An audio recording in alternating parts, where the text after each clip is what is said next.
વિદ્યાર્થી મિત્રો, આજે આપણે પ્રકરણ 6 ની અંદર 1945 પછીનું વિશ્વ એનો આપણે આજે બીજો ભાગ જોવા જઈ રહ્યા છીએ। પહેલા ભાગની અંદર આપણે જોયું હતું કે સંયુક્ત રાષ્ટ્રની સ્થાપના થઈ અને તેના હેતુઓ તેમજ ઠંડા યુદ્ધના કારણો અને પરિણામો જોયા। જ્યારે આજે આ બીજા ભાગની અંદર જે જુદા જુદા લશ્કરી સંગઠનો રચાયા એ લશ્કરી સંગઠનો તેમજ ઠંડા યુદ્ધના અંતનો આરંભ કહી શકાય તેવી ક્યુબાની કટોકટી વિશે આપણે માહિતી પ્રાપ્ત કરવાની છે। તો આપણે શરૂ કરીએ। લશ્કરી જૂથોમાં વહેંચાયેલું વિશ્વ। તો વિશ્વની અંદર દ્વિધ્રુવીય વ્યવસ્થા ઊભી થઈ હતી। એક બાજુ લોકશાહી ધરાવતું અમેરિકાનું જૂથ અને બીજું સામ્યવાદી વ્યવસ્થા ધરાવતું સોવિયત યુનિયન એટલે કે રશિયાનું જૂથ। અને આ બંને વચ્ચે અવિશ્વાસનું વાતાવરણ ઊભું થયું। પરિણામ સ્વરૂપે તેમણે લશ્કરી જૂથો બનાવ્યા। તો બીજા વિશ્વયુદ્ધ પછી યુરોપ અને વિશ્વના દેશો એક યા બીજા સત્તા જૂથો સાથે જોડાતા બે દિશામાં દ્વિધ્રુવીય પ્રક્રિયા ઉદ્ભવી અને વેગમાન બની। સત્તા જૂથો વચ્ચે અવિશ્વાસનું વાતાવરણ ઊભું થયું, એટલે કે અમેરિકાનું સત્તા જૂથ અને સોવિયત યુનિયન એટલે કે રશિયાનું સત્તા જૂથ વચ્ચે અવિશ્વાસનું વાતાવરણ સર્જાયું। આથી કેટલાક લશ્કરી જૂથો અસ્તિત્વમાં આવ્યા। એ લશ્કરી જૂથો આપણે જોઈએ તો સોવિયત સંઘ અને સામ્યવાદથી બચવા માટે અમેરિકાની પ્રેરણાથી ઉત્તર એટલાન્ટિક મહાસાગરના કિનારે નાટો નામે એક સંગઠન રચાયું। એપ્રિલ 1949માં એની રચના કરવામાં આવી। ત્યાર પછી બીજા જૂથ વિશે આપણે જોઈએ તો દક્ષિણ અને પૂર્વના એશિયાના દેશોના રક્ષણ માટે બીજા લશ્કરી જૂથની રચના કરવામાં આવી અને આ જૂથને સિયાટો તરીકે ઓળખવામાં આવે છે અને તેની સ્થાપના ઈસવીસન 1945માં કરવામાં આવેલી હતી। સાઉથ ઈસ્ટ એશિયાઈ ટ્રીટી ઓર્ગેનાઇઝેશન એનું પૂરું નામ, એટલે કે સિયાટો તરીકે એને ઓળખવામાં આવે છે ટૂંક નામ તરીકે। અને જે આ જુદા જુદા સૈનિક સંગઠનો ઊભા થયા અને આ સૈનિક સંગઠનો ઊભા થયા એટલે રશિયાએ પણ વોર્સો કરાર નામે સૈનિક સંગઠનની રચના કરી અને આ સંગઠનની અંદર આલ્બેનિયા, બલ્ગેરિયા, ચેકોસ્લોવાકિયા તેમજ પૂર્વ જર્મની, હંગેરી, પોલેન્ડ, રૂમાનિયા અને રશિયા પણ અંદર જોડાયેલા હતા। તો આ વોર્સો કરાર કરવામાં આવ્યો। એ વોર્સો કરારની અંદર આલ્બેનિયા, બલ્ગેરિયા, ચેકોસ્લોવાકિયા, પૂર્વ જર્મની, હંગેરી, પોલેન્ડ, રૂમાનિયા અને રશિયા એના સભ્ય દેશો હતા। તો મધ્ય પૂર્વના દેશોમાં ઇંગ્લેન્ડની પ્રેરણાથી સેન્ટો, તો આમ નાટો, સિયાટો અને સેન્ટો જે લોકશાહી સંગઠન ધરાવતા હતા આ એમના 3 લશ્કરો હતા, નાટો, સિયાટો અને સેન્ટો।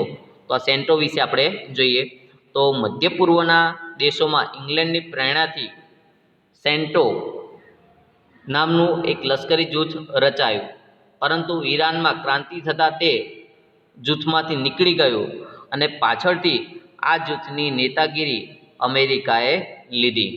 તો આમ અમેરિકન લોકશાહી સંગઠન ધરાવતા નાટો, સિયાટો અને સેન્ટો, તો તેની સામે સોવિયત યુનિયને વોર્સો કરાર સંગઠનની સ્થાપના કરી હતી. તો મિત્રો હવે આપણે જોઈએ કે ઠંડા યુદ્ધ વિશે માહિતી મેળવી હતી. તો આ ઠંડા યુદ્ધનો અંતનો આરંભ ક્યાંથી થયો? તો આરંભ ક્યુબાની કટોકટીથી થયો. પણ આ ક્યુબાની કટોકટી શું છે એના વિશે આપણે માહિતી મેળવાય. આ ક્યુબાની કટોકટીથી જે ઘટના ઘટી તેનાથી ઠંડા યુદ્ધના અંતનો આરંભની શરૂઆત થઈ ગઈ. તો અમેરિકાની દક્ષિણ પશ્ચિમે આવેલા સામ્યવાદી ક્યુબા જે છે તેની અમેરિકાએ ઈસવીસન 1961-62ની અંદર નાકાબંધી કરી. આમ અમેરિકાએ જે નાકાબંધી કરી પરિણામ સ્વરૂપે અમેરિકાના સંભવિત લશ્કરી આક્રમણ સામે ક્યુબાની સલામતી જળવાય એટલા માટે સોવિયત યુનિયને પર પરમાણુ શસ્ત્રોથી સજ્જ થયેલ જે મિસાઇલ ભરેલા વાહનો કેરેબિયન સમુદ્રમાં રવાના કર્યા. તો અમેરિકાએ તેના દક્ષિણ પશ્ચિમે આવેલા સામ્યવાદી ક્યુબાની નાકાબંધી કરી. તો સામે સોવિયત યુનિયને આ ક્યુબાના રક્ષણ માટે કેરેબિયન સમુદ્રની અંદર યુદ્ધથી સજ્જ એવા જહાજો અને મિસાઇલો ભરેલા વાહનો રવાના કર્યા. તો આમ બંને દેશોની જે મહાસત્તાઓ, વિશ્વની મહાસત્તાઓ જે એકબીજાને પરમાણુ શસ્ત્રોનો ઉપયોગ કરવાની ધમકી આપી અને વિશ્વમાં પરમાણુ યુદ્ધની પરિસ્થિતિ ઊભી થઈ. અંતે અમેરિકા અને સોવિયત યુનિયન જે મોટા વડાઓ હતા, જે શાંતિ ઈચ્છતા હતા, તેમણે સૌ પ્રથમવાર હોટલાઇન ઉપર વાતચીત કરી. પરિણામે સોવિયત યુનિયને પોતાના વહાણો જે કેરેબિયન સમુદ્રમાં રવાના કર્યા હતા તે પાછા વાળી લીધા. અમેરિકાએ પણ ક્યુબા સામે ગોઠવેલા પરમાણુ શસ્ત્રોવાળા મિસાઇલો ઉતારી લીધા. પરિણામે બંને દેશો વચ્ચે જે યુદ્ધની ઘટના ટળી અને આ જે આખી સમગ્ર ઘટના ઘટી તેને ક્યુબાની કટોકટી તરીકે ઓળખવામાં આવે છે. અને આ ક્યુબાની કટોકટીથી ઠંડા યુદ્ધના અંતનો પ્રારંભ શરૂ થયો. તો વિદ્યાર્થી મિત્રો, આ તમને 2 ગુણમાં પ્રશ્ન પૂછે કે ક્યુબાની કટોકટી વિશે માહિતી આપો અથવા ઠંડા યુદ્ધના અંતના આરંભ તરીકે ગણાતી ક્યુબાની કટોકટી વિશે માહિતી આપો. હવે મિત્રો આપણે અહીંયા પરમાણુ શસ્ત્રો અને મિસાઇલો શસ્ત્રીકરણ અને નિશસ્ત્રીકરણ વિશે માહિતી મેળવવાની છે. તો પરમાણુ બોમ્બ અને પરમાણુ શસ્ત્ર એ માનવીએ શોધેલા સંહારક શસ્ત્રોમાં સૌથી વધારે ઘાતક અને સંહારક અને અંતિમ શસ્ત્ર છે. અને 1945માં અમેરિકાએ જાપાનના હિરોશિમા અને નાગાસાકી શહેરો ઉપર આ અણુબોમ્બનો ઉપયોગ કરી સમગ્ર જગતને એક મહાવિનાશક શક્તિની પ્રતીતિ કરાવી હતી. અને એ પછી થોડા વર્ષોમાં સોવિયત યુનિયને તેમજ બ્રિટન, ફ્રાન્સ, ચીન આ બધાએ પણ પરમાણુ શસ્ત્રો વિકસાવ્યા હતા. આમ અમેરિકા ઉપરાંત પણ બ્રિટન, ફ્રાન્સ, ચીન વગેરે પાસે પરમાણુ શસ્ત્રો આવી ગયા. તો આ 1965 સુધીમાં તો વિશ્વમાં 5 રાષ્ટ્રો પરમાણુ શસ્ત્રો ધરાવતા થઈ ગયા. 1965માં વિશ્વમાં 5 રાષ્ટ્રો પરમાણુ શસ્ત્ર ધરાવતા થઈ ગયા. પરમાણુ શસ્ત્રો બનાવવાની સામગ્રી અને અદ્યતન ટેકનોલોજી તેમની પાસે હોવાથી તેમણે વધુને વધુ સંહારક શસ્ત્રો ધરાવતા પરમાણુ શસ્ત્રો બનાવ્યા. અને આ સાથે તેમણે પરમાણુ શસ્ત્રો હજારો કિલોમીટર દૂર આવેલા નિશ્ચિત કરેલા લક્ષ્યાંક સુધી છોડી શકાય તેવા લાંબા અને મધ્યમ અંતરના એવા મિસાઇલો પણ વિકસાવ્યા હતા. અને આજે માત્ર મનુષ્ય જ નહીં પરંતુ સમગ્ર જીવસૃષ્ટિની સાથે સમગ્ર વિશ્વનો અનેક વખત વિનાશ કરી શકાય તેવા મહાસંહારક શસ્ત્રોના જ્વાળામુખી ઉપર આ વિશ્વ બેઠું છે. તો હવે આપણે આગળ જોઈએ કે એશિયામાં સ્વતંત્ર રાષ્ટ્રનો ઉદય. તો બીજા વિશ્વયુદ્ધ દરમિયાન જ એશિયાના પરાધીન દેશોમાં સ્વતંત્રતાની ચળવળો શરૂ થઈ ચૂકી હતી. ભારતમાં બ્રિટિશરોની ભેદભાવભરી નીતિને કારણે આઝાદી તો આપણને મળી, પણ સાથે સાથે ભાગલા પડ્યા. ભારત અને પાકિસ્તાન એમ બે સ્વતંત્ર દેશો અસ્તિત્વમાં આવ્યા. આપણે ભારત અને પાકિસ્તાનને આઝાદી તો મળી, પણ સાથે સાથે બીજા અન્ય એશિયાઈ દેશોને પણ ઘણા બધાને આઝાદી મળી હતી. આઝાદીની લાંબી લડત પછી ભારત દેશ આઝાદ થયો 1947, અને એવી જ રીતે બ્રિટન સાથે કેટલાક રાષ્ટ્રો એ પણ સંઘર્ષ કરી એને સ્વતંત્ર બન્યા, જેમાં આપણે મ્યાનમાર અને શ્રીલંકા જે બંને દેશો જે છે એ 1948ની અંદર સ્વતંત્ર થયા. એ જ રીતે ઇન્ડોનેશિયા જે છે એ 1949માં સ્વતંત્ર થયો. અને આમ આ બધાને સ્વતંત્ર કરવામાં સંયુક્ત રાષ્ટ્રનો ફાળો ખૂબ જ મહત્ત્વનો રહ્યો છે.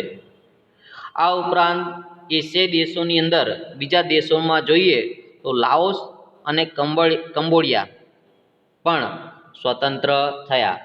તો આમ આ એશિયાઈ દેશો ધીરે ધીરે બીજા વિશ્વયુદ્ધ પછી સ્વતંત્ર થવા લાગ્યા. તો આ એશિયાઈ દેશો સ્વતંત્ર થયા, સાથે સાથે આફ્રિકા ખંડ જે છે એ આફ્રિકામાં પણ કેટલાક રાષ્ટ્રો સ્વતંત્ર થયા. તો બીજા વિશ્વયુદ્ધમાં આફ્રિકાના પરાધીન એટલે જે ગુલામ દેશો હતા એના માટે પણ સુખદ પરિણામ આવ્યું. મહાયુદ્ધ પૂરું થયું ત્યારે ફક્ત એબિસિનિયા અને દક્ષિણ આફ્રિકા સંઘ અને ઇજિપ્ત આ 3 જ સ્વતંત્ર હતા. પણ બીજા વિશ્વયુદ્ધ પછી આફ્રિકાના ઘણા બધા દેશો સ્વતંત્ર થયા. એટલે કે બીજા વિશ્વયુદ્ધ દરમિયાન અને પછી એશિયામાં ચાલી રહેલી સ્વતંત્ર ચળવળો વેગીલી બની અને સ્વતંત્રતાની માગણી કરવા લાગી. અને ઉદાહરણ તરીકે આપણે જોવું હોય તો આ સ્વતંત્રતાની માગણી એશિયાઈ દેશોની અંદર ભારતમાં શરૂ થઈ હતી હિન્દ છોડો આંદોલન દ્વારા. તો આમ બીજા વિશ્વયુદ્ધ પછી અને યુદ્ધ દરમિયાન જ એશિયાઈ દેશોની અંદર સ્વતંત્રતાની માગણી અને ચળવળ વેગીલી બની. અને પરિણામ એ આવ્યું કે 1951થી 1966નો જે સમયગાળો રહ્યો, એટલે કે 16 વર્ષના સમયગાળા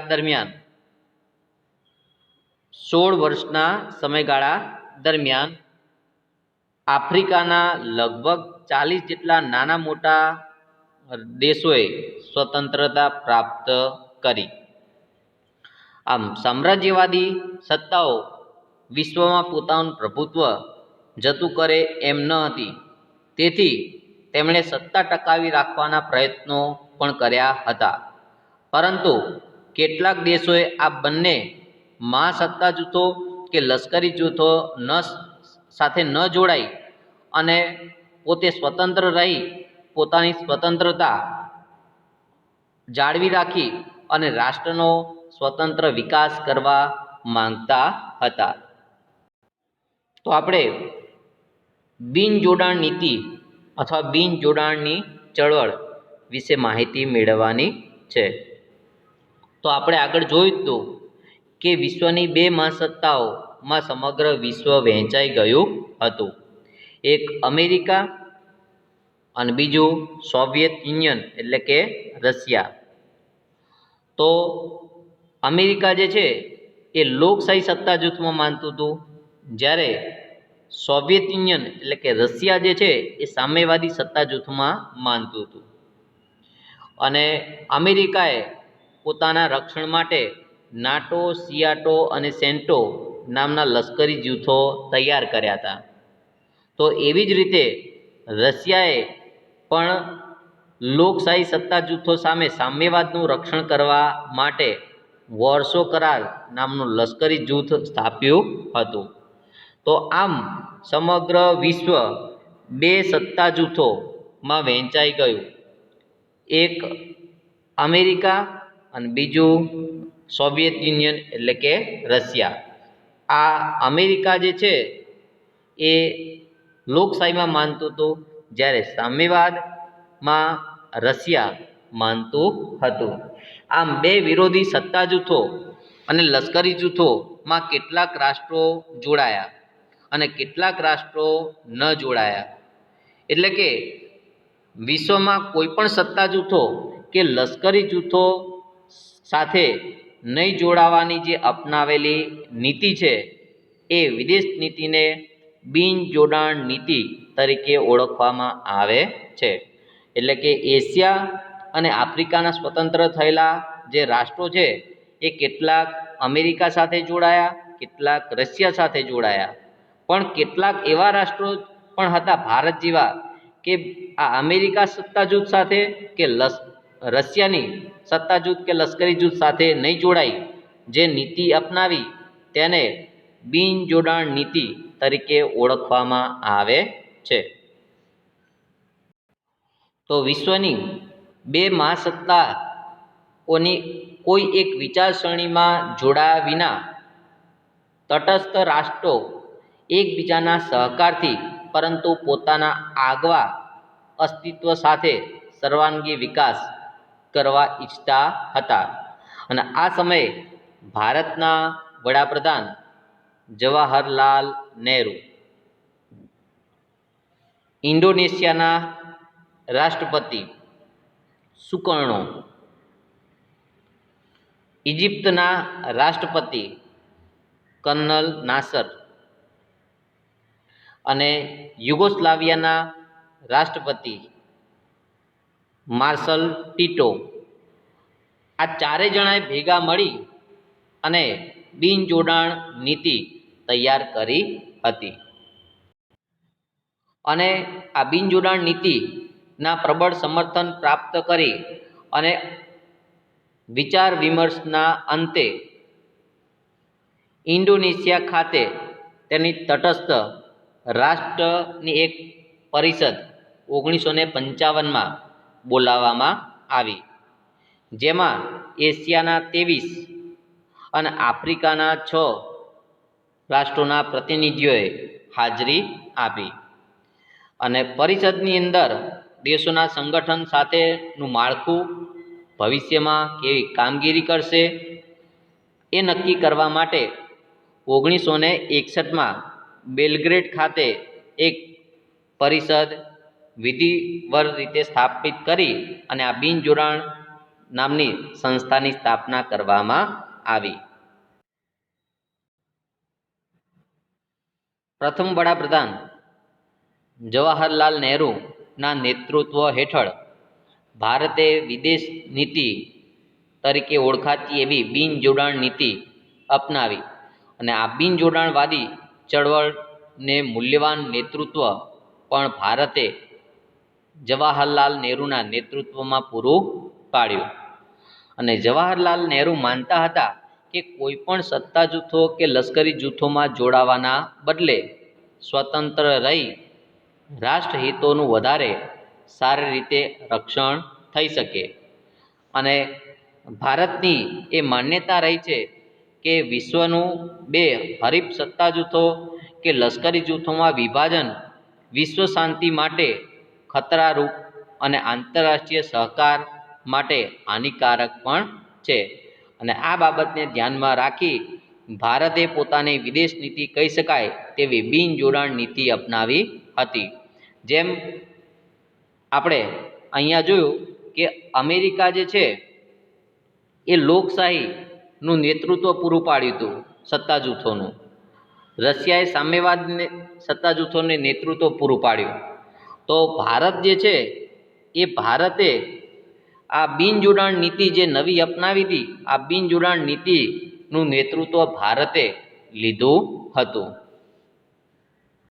તો આમ વિદ્યાર્થી મિત્રો, આપણે લશ્કરી સત્તા જૂથો તેમજ બિનજોડાણ નીતિ વિશે માહિતી પ્રાપ્ત કરી અહીંયા.